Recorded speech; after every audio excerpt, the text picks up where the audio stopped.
Hey everyone, welcome back to another episode of the Wandering Road Podcast. I'm your host Chris, alongside my co-host Dean, and joining us for a follow-up discussion, a part 2, on the discussion we had on the concept of eternal damnation and punishment in the afterlife, is the host of the Southern Demonology Pod, Mr. JJ Johnson. Hey JJ, thanks for joining us for this My pleasure. part Thanks 2 for of this asking me. discussion. We wanted to have this as a 2-parter for the series, but I think we might make it 3 and include another person, because in the last episode we kind of hinted at having 2 more people along. So the next time around for part 3 of this discussion, we'll probably have a couple of other folks joining us. Well, when you got the best, you don't need the rest. If I was that full of myself, I'd allow you to beat me a few times. I feel like this topic is one that deserves multiple parts because it's obviously a super heavy subject. When you talk about something so serious, as much as we joke about it, it's kind of like you want to be careful how you tread because everybody has a different perspective and you want to make sure you hit all of them. That's actually what I was afraid of when we first started the conversation in the part 1. It's like, I don't want people to think like we're trying to pitch any one way of thinking over another. So we're just going to set that reminder maybe up front real quick again, that this discussion is purely objective based off of our combined knowledge of like historical religions and contemporary concepts and stuff like that. So yeah, just a little precursor there that we're not trying to push any beliefs on anybody. This is just an open discussion of a heavy topic based off of what we know through our studies, as opposed to our subjective beliefs about what we actually think is going to happen in the afterlife based off of our religion or whatever. JJ, we wanted to include you in this discussion, Mr. Harvard theology over here. Ooh. Trust me, it sounds a heck of a lot more impressive than what it actually is in reality. So. But on the concept of eternal damnation, in the previous episode, Dean and I were talking about different concepts of damnation through different religions, but we mainly focused on Christianity, but we touched a little bit about Buddhism, Hinduism. The whole discussion focused on, I would say, correct me if I'm wrong, Dean, is that it's hard to grasp the concept of someone being eternally damned. Unless you're absolutely terrible fucking human being, like a mass murderer or something, without it being corrective in some sort of fashion. Yeah, that's kind of what we concluded on in the last discussion. It seems more likely than not that if there is some kind of form of punishment in the afterlife, regardless of the length of time, that if we are intelligent and we're here to learn a lesson in life, this life is so short while the universe is such a wide, long, evolutionary, expansive time, then we kind of came to the idea that there should be some purpose to the punishment in the afterlife. It's not just like, giant God kid holding a magnifying glass to a proverbial ant in the afterlife. It's like, oh, I'm just going to put him through this hell or whatever for no reason. We kind of concluded that we're probably here for a reason. And if there is a punishment, it's corrective in nature. If we can just like maybe skip that part of the conversation, because I want to go back to the beginning based off of JJ's knowledge and get his perspective of, from, like you said, Chris, he's studied a lot about this perspective across multiple religions. Maybe we can go back to the very beginning of, like, say, Zoroastrianism. Yeah, that sounds like a plan to me. So let's actually take a step back and delve into ancient Judaism, because I think that provides a rather interesting perspective, because there was only one place that everybody went, and it has numerous names, but Sheol is the one that is kind of the most recognized. Once Greek became involved, then you had Tartarus, Gehenna, but Sheol is the one in which is still kind of the standard. Can you describe what Sheol is? Yeah, it wasn't bad. It wasn't good. It was essentially it was a giant underground cave. And that's where everybody went, and you just kind of hung out and you just existed. That was kind of it. There was, no reward system. It was your spirits are returned to the cave, and you just were. That's the only way that you can kind of describe it. Now, after Zoroastrianism came into contact with Judaism and they began to seek an enemy, and it became much more dualistic in nature, that is when the idea of a hell kind of erupted. And that is really based upon Zoroastrian influence. Zoroastrianism, and you have two different kinds of periods that we're talking about.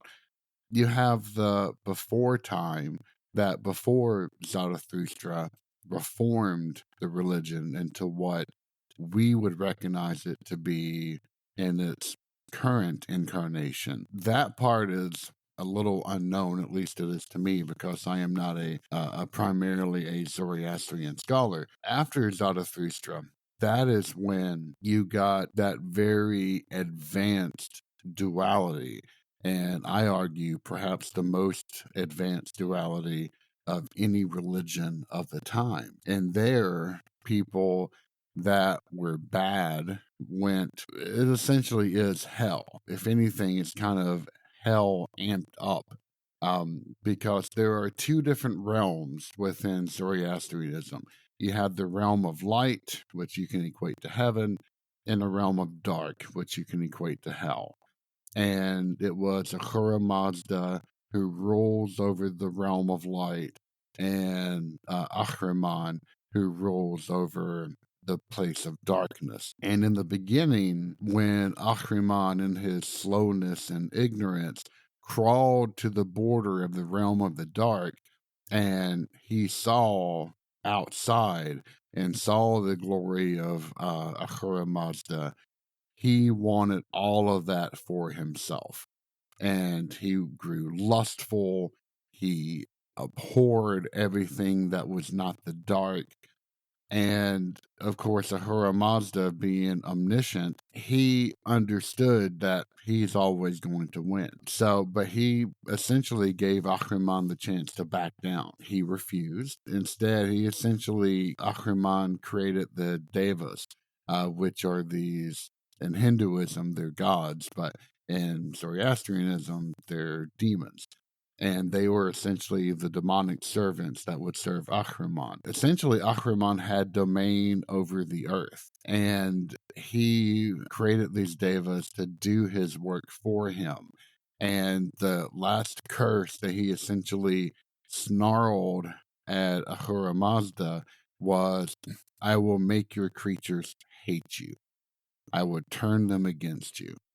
And if any of that sounds familiar, it's because it is. That is the Christian viewpoint to how the devil and God square off with each other, how God is always predestined to win, and there's still going to be kind of how Earth is not going to be a great place because it is ruled by the devil, and all of that is directly inherited from Zoroastrianism, and which was then filtered down through Second Temple Judaism, of which Christianity then spawned. So we're all aware, living in a time when Christianity is such a big part of modern culture. The thing that piqued my interest is you were talking about Zoroastrianism. When the devas were created, they were demonic, but that also evolved, it seemed to evolve based off of what you're saying, into the Hindu side, which they're not considered demonic. I mean, they're revered in Hinduism in a lot of ways. Take Hinduism, for example, in that case. Are there people who in Hinduism choose darkness and evil intentionally and go against the light of like Brahma or whatever the light bringer would be? Is that such a thing in other religions? Because I feel like that would enter into the conversation from this idea of, oh, I'm going to follow good versus bad. I don't know if there are any that worship the pure evil, but I mean, you have Hindu deities which are more ambiguous in nature, in which they have both a good side and a horribly bad side. Shiva comes to mind, for example, who can be both the life giver and the bringer of chaos and destruction. And there are definitely sects which focus more on the bad side of a particular deity than on anything else. I hate saying the name because I saw this picture of the deity when I was a kid, and it always haunts me and it gives me the heebie-jeebies. But Kalima with the thuggies. Oh Is, yeah. In is fact, is that what they say? Oh, sorry. Is that, I have to ask, is that the term they use in oh God, what's it? Indiana Jones, Indiana Jones, Kalima. Temple Is of that the right Doom. one? No, yeah, that's Oh literally wow, who they were worshiping. that's so fascinating. Yeah, and actually, I didn't put that 2 and 2 together until I had a guest who I think I might have closed out season 4 with it, Trapped in Fire and Darkness. I recall that episode. Yeah, but it was a guest who said that, Wow. she essentially fell in love with this idea of Shiva because it was an empowering female persona. And she kind of fell into the darkness as a result of that. But it was directly from Kali Ma. And I'm like, do you mean just the people that grab out people's hearts and stream that? And she's like, yeah, that's where I kind of got the inspiration. I'm like, well, I'll be damned. Oh wow, fascinating. I don't really know if there's such a need to reject all goodness and go for an evil, because in Christianity, and at least later forms of at least Second Temple Judaism, you only had that duality, and that's really kind of it. And whereas in other religions that offer more choice, then you can delve toward more choice. You don't have to reject one and embrace the other one totally. And you get kind of a weird mixed bag, even in the Christian side. If you have Satanists, then you have two different versions of it.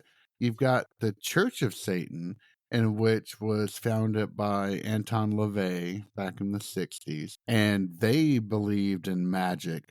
They believed in a true kind of figure, whereas the Satanic Temple purports to reject an idea that Satan is a real thing, and they advocate for total personal freedom. However, I doubt the sincerity of that, because you get some weird mixed vibes coming off from them.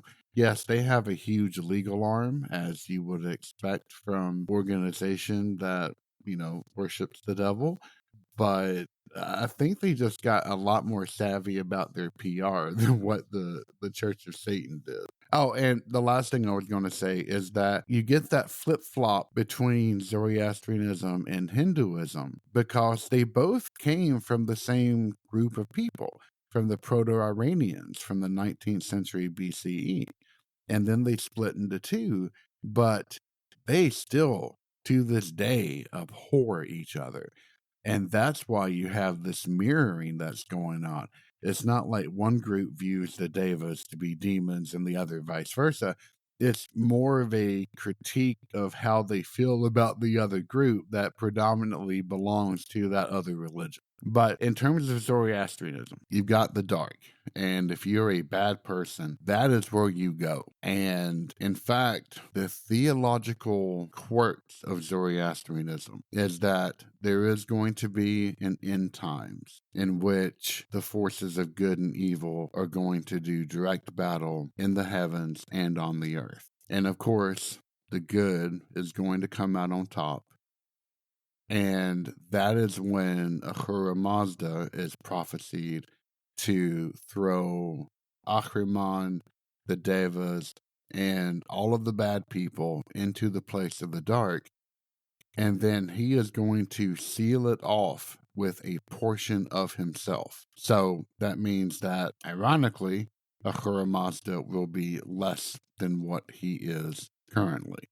He will permanently sacrifice a piece of himself in order to do that. But then only the light will remain. So really, you're not getting a different perspective than what you get from Christianity, because Christianity directly inherited most of these ideas. They've been filtered down a few different times. So it's like you're looking through a weird kind of glass bottle when you do it, but it's still pretty recognizable for what it is. I love that explanation. I didn't know that depth of the story for Zoroastrianism and stuff. And it actually makes me wonder the evolution of, going from place you just occupied in the afterlife that wasn't good or bad, early on in human culture. And you see that across different followings as well as a concept. And it's just so fascinating that people seem to have arrived at similar conclusions, whether that was like kind of through matriculation of ideas, more likely than not that that's the case. But the idea that it eventually evolved into a good versus bad, like a good realm versus a bad realm. And then eventually, whatever portion of time concludes that we occupy, then that's when the finalization occurs. That's kind of antithetical to what we were talking about before, concluding on that there has to be a corrective nature to punishment in the afterlife. But the other thing that I think you can't forget to consider in a conversation like this is there are actively people over the millennia who have reported near-death experiences where they actually went to heaven or they went to hell or they went to purgatory or some other place that was beautiful or terrible. There are other beliefs that say, oh no, there's actually going to be a real judgment day when everybody's collected, and then that's whenever the distribution of punishment or benefit or whatever is going to be given out. Do you have any thoughts or perspective on those ideas? It's kind of interesting because you get them in Christianity, you get a very mixed bag about that. Christianity actually treats if you're in hell, you're in hell, period. There is no coming back from that. And for me, I grew up in Protestantism, in which hellfire and brimstone speeches were a very common occurrence. I got them all the time. And even though I am outside of that particular faith tradition now, I still kind of yearn for them because there is something proscriptive about it. Have either of y'all ever read Kant's book on the beautiful and the sublime? I have not. Very long Okay. time ago for a philosophy. Yeah, besides the last book of that, which is the fourth chapter, which kind of classifies nationalities by whether they're beautiful or sublime. It's about as stereotypical and racist as you can possibly get. But ignoring that part of it, he essentially likens the aesthetics of either side as being either in a field of flowers with deer roaming around and butterflies in the air, something that makes the heart ache from the sheer majesty of the sight, to the other side, which is likened to gazing up at the tallest mountain imaginable, surrounded in storm clouds with lightning wreathing around and a giant moon hovering in the background. That is the essence of sublimity. You get kind of that same type of, whenever we're talking about the bad place, it embraces more of that idea of the sublime, but mixed in with prescriptive pain. So, especially much later, like before it was just imagined to be a lake of fire. Then later, you get writers that came up with creative tortures for his enemies, Dante, who then kind of classified it as, no, you've got, these many layers to hell, and each one is meant for this type of person. With the beginning part to be kind of very much like Sheol, where if you're not baptized or you're a baby or you're a virtuous pagan, then you're just kind of hanging out there, and then the further in you get, the worse the tortures become, and they are there forever.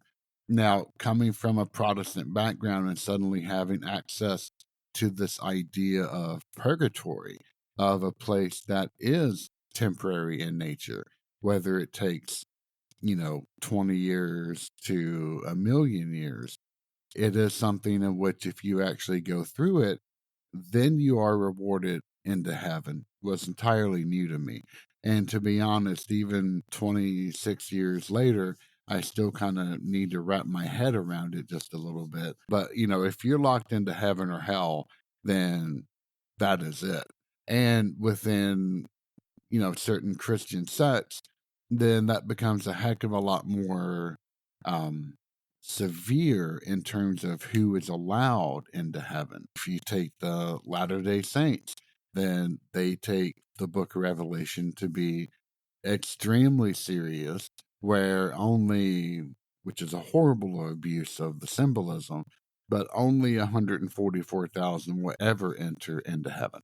So, JJ, you mentioned the concept of in Christianity, once you get assigned to a place, that's kind of it. Mm-hmm. Now, I'm going to kind of play devil's advocate in the sense that, and answering the question a 3-year-old child would ask, which is why? Why would it be permanent if someone gets assigned to hell? And the example I gave before, it's like, let's say, JJ, you smoke. Let's say that's your only vice, right? Mm-hmm. And you're a good husband, you're a good father, you don't do anything wrong, you don't hurt anyone, you don't step out on your marriage, and you just smoke. That is your main vice. That is something that you do every day till your dying day, whatever, right? And that's considered, I guess, some sort of sin. I guess it's kind of bad. Would it be fair for someone to be permanently damned for something of that sort, or someone that like suffers from, let's say, a food addiction? That's considered gluttony, but they actually have psychological issues that they try to work through. But sometimes, unfortunately, people go down the wrong path. But my main point is they're not technically a bad person, but they just have this one aspect that is their flaw, in which, we're all humans and we have flaws. Nobody's perfect. Is it fair to say that that person should be damned to the circle of gluttony if Dante's Inferno, if we take that literally? Personally, I don't think that would be the case. I don't think that there is such that there's a St. Peter who serves as the bouncer at the pearly gates, and if you don't have all of your ducks in a row, then you're going to be, kicked out to burn forever. I personally don't think it's that way, but you've got some Christian denominations in which absolutely do feel it's that way, that there is a severe limit as to who can be there and who can't. And if you don't meet that requirement, then, too bad. Have fun in the lake burning. I personally don't feel that way. I think that is a abjectly narrow-minded view, and I would kind of have to question the motivation of that particular religious organization to do so. Are you trying to seek even more power over those that you are currently, have underneath your arms and trying to give guidance to that? I don't know. I'm just thinking out loud to what we touched on before in the previous discussion with this, where Dean brought up a good point, and I wanted your perspective on it. If Satan hates humanity, which he does, Mm-hmm. and he created a realm in which for people to, I guess, be kept from God, wouldn't it be beneficial when someone dies, let's say they're a bad person, for God to be like, okay, I understand you were a bad person. This is why you were bad, but you are not subject for eternal damnation. Because these are very fundamental questions, and they're very good questions, because the idea is kind of, if you take the traditional viewpoint of Christianity, where once you're in hell, you're in hell. And it's something that I do believe in that. And the reason why is Satan utterly abhors us. The demons utterly abhor us. Now, you get two different perspectives. One of them is that, Satan himself has claimed us for his realm, and we are forever, beholden to that. Or the second one is, once you die, you're unable to forgive yourself, And so you're essentially being separated from God, not by his will, but rather by your own, that you can't perceive of a God loving you, and you keep yourself forever shut off from that glory by being in a place. It's the horrible what dreams may come kind of wishy-washy viewpoint, which was absolutely horrible movie.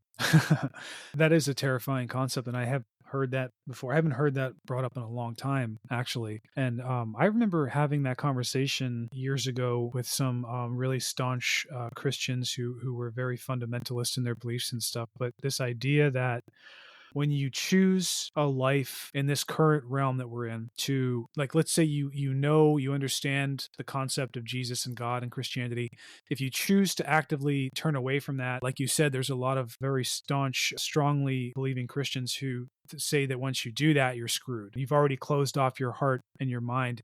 And I always wonder, like, what other religions would have to say to this concept, not from the Christian perspective, but from within the context of their own religion. I think what's more interesting is when you start to get to this idea that once you do get to the next realm, that you won't actually be your conscious self in the same way that you're conscious in this life. That begs the question, though, that's kind of like a permanent death. Isn't that kind of like a permanent death in a way? If there's a part of you that's going to go away in the next life because of what you did in this life, you're not truly yourself. To me, when you have a punishment, person being punished has to be conscious of the reasons why they're being punished in order for it to be an actual punishment. But if you're talking about stripping somebody of the part of them that did the thing, that made the decision to do the wrong thing, then you're talking about creating a completely different person and punishing them. So it'd be like waking up in a realm where you don't remember that you chose to not love God or whatever, and then you're just suddenly being you're in pain or whatever. So I kind of think of it, and this is kind of heavy, so I apologize, anybody going through this or having gone through this, but somebody who has, say, dementia, that's a really, really terrible disease that humans have to go through sometimes. And people talk about when you have dementia and you're slowly wasting away, you don't remember even the depths of yourself, let alone the memories you had in your past. So when you get to the other side, is that restored before you're judged? I mean, I know this is getting a little bit too in the weeds, but that's just where my brain goes with this whole idea of what part of the human self continues on to be given eternal life and happiness or eternal punishment.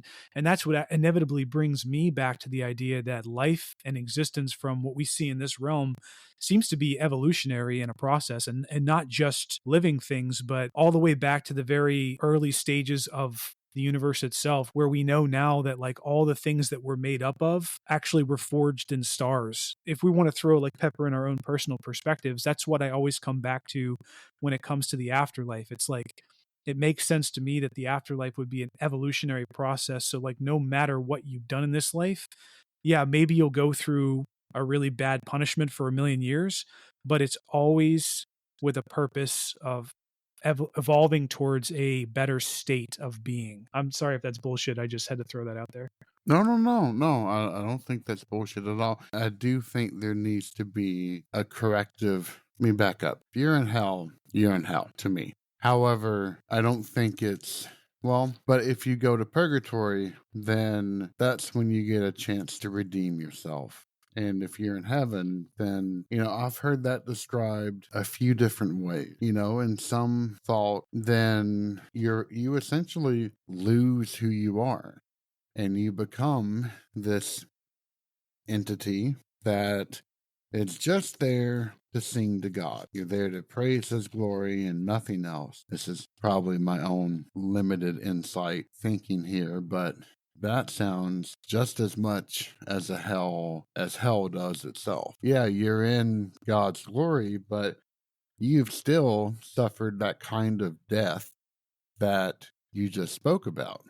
And if you cannot really enjoy it, then why is that considered a benefit? So, and this whole idea of near-death experiences is truly fascinating. And I'm not talking about the heavenly visits, although they are very intriguing. It's the ones that do take place in hell. And I've interviewed someone who had an experience like that. And it was utterly frightening. And I remember watching a TV show, I don't know, maybe 15, 20 years ago, in which it described another hellish visit where the person woke up in a hospital room and suddenly they were surrounded by medical staff that had giant talons and fangs and began to chase them throughout the halls of the hallway. And they could never get out. And they ran for what seemed like years and years. And every once in a while, they would be caught and rended asunder. And then they would start it all over again.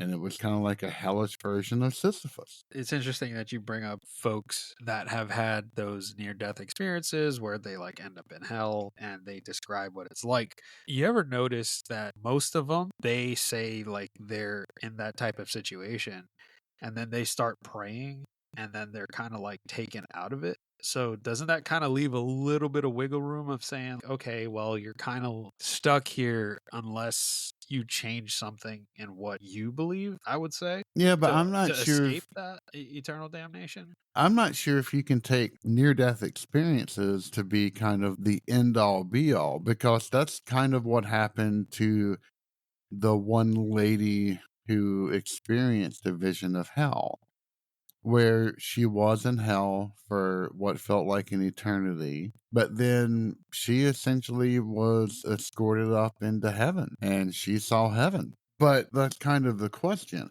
If you get that chance, can you really say that's writ universally?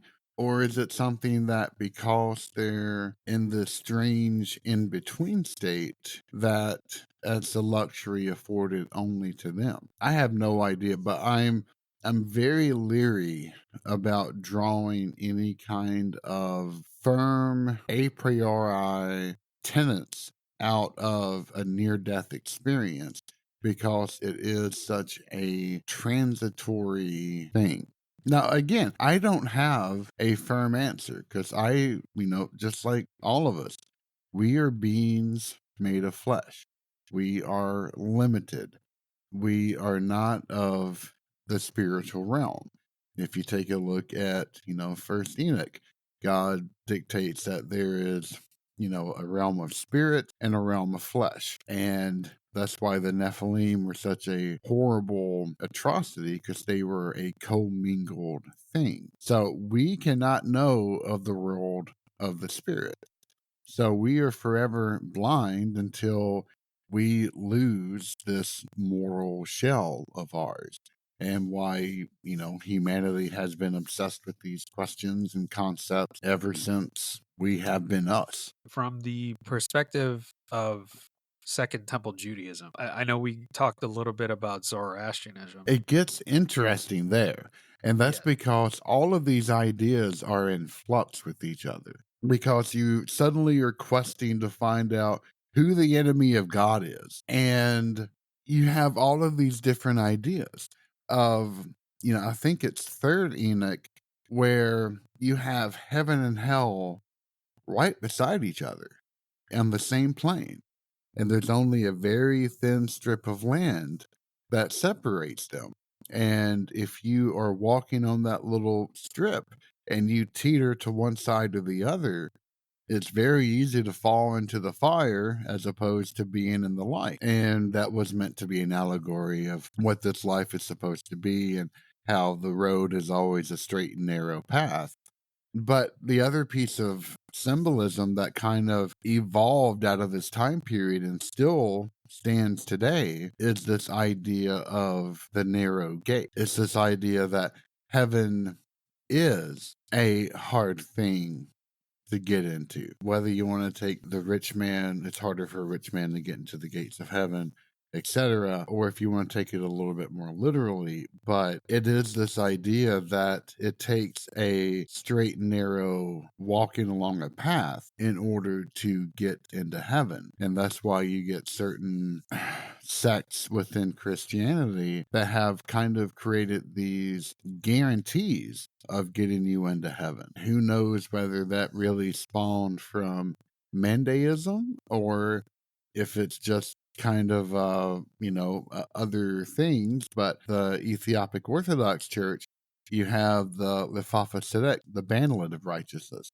which if you're buried with it, which was essentially a shroud with 8 different magical spells on it, then you were guaranteed to get into the gates of heaven. If you are a Catholic and you have a scapula, or you purchase one of the holy writs, then you were automatically allowed to be in heaven if you died with that scapula around your neck. So there's a lot of different kind of tricks that were evolved to allow you to get into the narrow gate.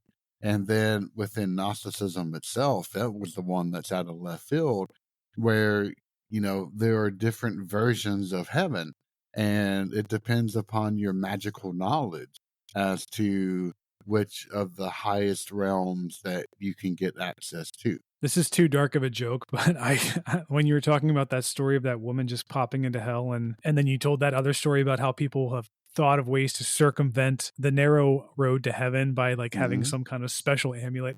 Just imagine how pissed off you'd be if the wires got crossed. The sweet little old Auntie Anne, great Auntie Anne, who like prayed for her entire life and believed in Jesus. And then like some asshole who like bought some amulet for $1 million. He's like, oh, look at me, I'm in heaven. Like, sorry, Auntie Anne, like switch place with you. Like you hope that's not how, you can cheat the afterlife like that. You would think that some being that's all powerful would have like more close eyes on that. You can also make the argument that maybe the afterlife for humans isn't so closely monitored.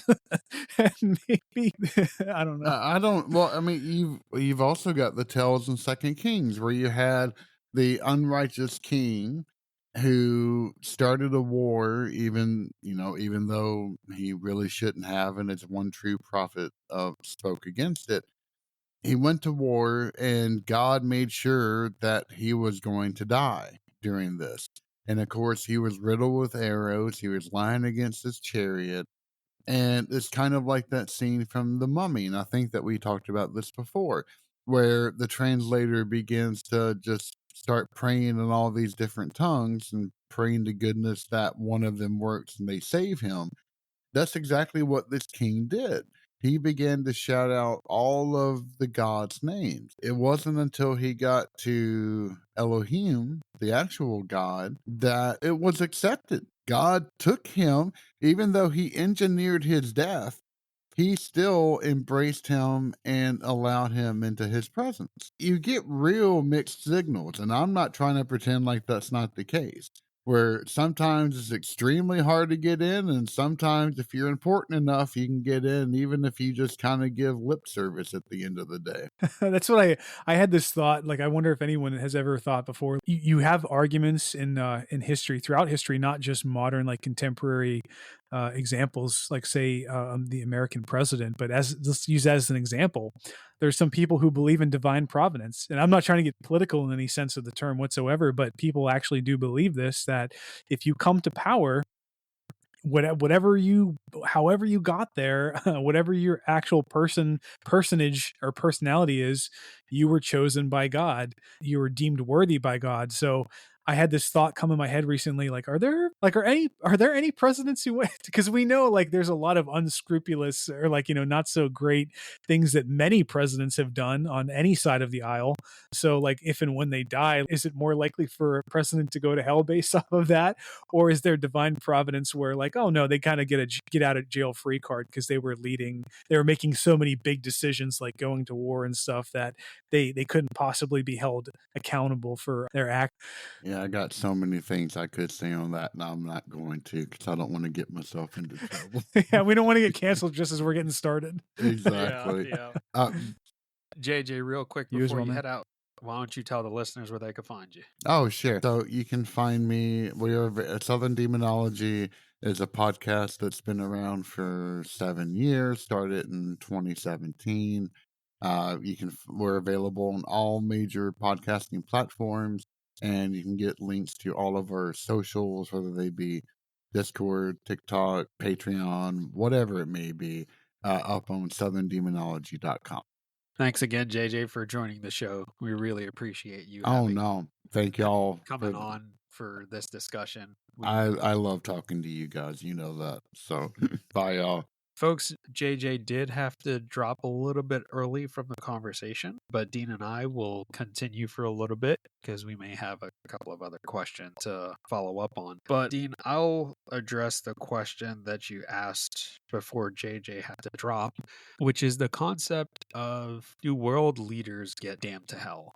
Not just modern leaders. We could just look at it as a whole throughout time. And I would say, I could take the cop-out answer and say I don't know. Or I think it would be circumstantial, depending on what they did and how they went about leading people. Because whether you look at it this way or not, when a king gives an order back in the day, if he orders a town to be sieged because they're fighting an enemy or something like that, and the entire populace gets butchered by his military, he's still technically responsible for that. I think the main question is yes, in our world, he's technically responsible because he gave the order. Then you get to your favorite question of free will, right? Yes. The people that carry out the order, did they have to do it? Right. Yeah. I mean, technically in the hierarchy of the military and the hierarchy of the kingdom, they technically have to, or they'll die. See, this is where it flips back for me all the time. And inevitably in this conversation, we have to at least touch on this really quickly. And that goes back to what we talked about, I think, in the last one, which is if you inevitably go back through every single decision that somebody has made, shouldn't you theoretically end up with, from the perspective of Christianity, the original fallen one, which would be the ultimate F you to the good side of existence. So the devil making the decision to step away from God and then creating this big shit show for humanity by offering the proverbial apple to Eve, et cetera, the good versus evil knowledge or whatever. And so when you go all the way back to the beginning, it seems like there's no way to escape that every decision that was ever made in humanity that led to a bad thing or a sin or whatever, you have to at least tie part of that responsibility back to, say, the devil. At least in the Christian perspective. I don't know. It'd be fascinating to find out if there are similar perspectives or similar ways to tie in good and evil in other religions. But I'm just speaking from that context because I think you can apply that throughout any other religion as well, though. There are other religions that say that there are bad things that are done because there are bad spirits or bad entities that might manipulate people to do those things or trick them into doing certain things. So I know that there's some partial responsibility for humanity in their decision making. But when you get back to your example about the general leading the army and the army slaughtering people, I guess you can make the argument that they didn't have to slaughter the people as they were going through the town. But at the same time, you go back to the person who sent them into battle and the person knew how they trained them, et cetera, et cetera. So or they didn't tell them not to slaughter people. So they're also partially responsible in that sense. So I guess invariably I always go back to the idea that if there is an afterlife, it has to be corrective in nature because there's always that wedge of input from some ultimate evil being that is separate from the good being, if that makes sense. I don't know. That's really down in the weeds again. Right. Let me put this example. In Dante's Inferno, crusaders are in hell. The whole point before they went on crusades, they were told you are absolved of all of your sins. Right. Yeah, they were told. Because you are fighting for God. And crusaders, according to the Dante Inferno Divine Comedy. So in the portion of the Divine Comedy of the Inferno, which is a really entertaining book, I recommend it if you have not read it yet. Crusaders are there. Popes are there. So this is where we go back to the overarching question of how much responsibility do we have to one another? Also, a part to that is how much responsibility do we have in ourselves at any given time to understand good versus bad? And I think that's probably what somebody would say if they were trying to counter our perspective or our thoughts. They would say that, well, if somebody was in a situation like that, whatever pope or crusader, you still know that in that moment you're doing something wrong because that's the whole purpose of conscience or whatever. But then you go a step further and you say, well, some people are taught, say the Spartans from a very young age, you crush your enemy they're not your tribe. If you're supposed to go up against them, you better go at them 110% because they're trying to kill you. Then that's a different perspective that they grew up with from a young age. So not all of them have the same feelings of similar conscience that someone who say they believe that they grew up in a time where killing someone was wrong or whatever. So I think at the very end of the day, this conversation can go on forever and I love it. But I think ultimately, just to kind of bring it back to center for this conversation as part two, I don't think there's any way to definitively say that whatever is the purpose of a punishment in the afterlife, it doesn't necessarily imply that it has to be meaningless. But it also, if it is in existence, if it's something that is real, like some people report having near-death experiences and whatever, then it seems more likely that if we're in a universe where there's some being that is in charge of correcting humans with a conscience in life, there must be some kind of reason for or purpose in the punishment after death. I had one more thought that I wanted to bring up, and it's something that I struggle with, and well, I don't want to say struggle with. It's a thought that you brought up before, and you're like, what about the circumstance in which someone is in? Is that taken into consideration? And you give the example of people that are disadvantaged, people that don't know better, people that are taught their entire lives that this is what it is, this is how it is. And do they get a chance to understand? And if the answer is no, I would say I would make the argument that that's not technically fair. But yeah, like you said, dude, it's a conversation that could go on and on. And to give the listeners a little bit of context, we initially planned to just have a two-parter for this. But it'll probably be a three-parter because there is another person that we want to talk to about this. Come on and hopefully join myself, you, and JJ for the next part of this discussion. And we could call that, the final discussion, the part 3. One more note to the listeners as well. I know this is like a heavy topic and it's not our traditional topic of paranormal and weird circumstances and guests and whatnot. But if you've been listening this whole episode and you heard the part 1 and you're actually looking forward to part 3, we appreciate you so much, and thanks for being a part of our deeply nerdy philosophical discussion. If you're kind of on the fence about it, I just want to reiterate again that we talked a lot about Christianity and Christian examples or Judeo-Christian examples of punishment in the afterlife in this episode. That's not always our intention. That's not our intention in the beginning. I think the reason we gravitate towards that is just because that's what we know the most about, because that's what we grew up with. If you are listening and you want to add your perspective from like a different religion, even like, oh my God, like if you know more about this stuff in other religions and you can come on and we can have a part 4, 5, 6 with guests, please reach out to us so we can have a deeper conversation, because we love talking about this stuff. We'll never make fun of you for it. We'll never poke holes in it. We're just inviting you to be part of the conversation, and thanks for being a part of our conversation by listening. And it's just always a blast to be able to talk about stuff like this. I echo your sentiment. And again, folks, if you do want to share your opinion or would like to come on the show and talk about a similar topic or this topic in general, reach out to us on our social media. We have a presence on Facebook, we're on Instagram, we're on TikTok, we're on Twitter, and we have an email address that you can reach us directly at twroadpodcast@gmail.com. And again, we appreciate everyone that made it this far, and we hope you enjoyed today's episode. Thanks, guys. Thanks for listening. Thank you for tuning into today's episode of The Wandering Road. If you enjoyed today's episode, please give us a rating on Apple, Google, Spotify, or wherever you listen to your podcasts. And please share the show with your friends, as that would help us grow immensely. Also be sure to follow us on social media. You can find us on TikTok at twrpodcast, our Instagram at twroadpodcast, and our Facebook by searching for The Wandering Road Podcast. If you'd like to get a hold of us, you can reach us at our email address, twroadpodcast@gmail.com. We would love to hear from you. We would love to have you on the show as a guest so you can share your stories, or you could submit email submissions of your stories that we could dedicate an episode to. Thanks, and we'll catch you on the next one.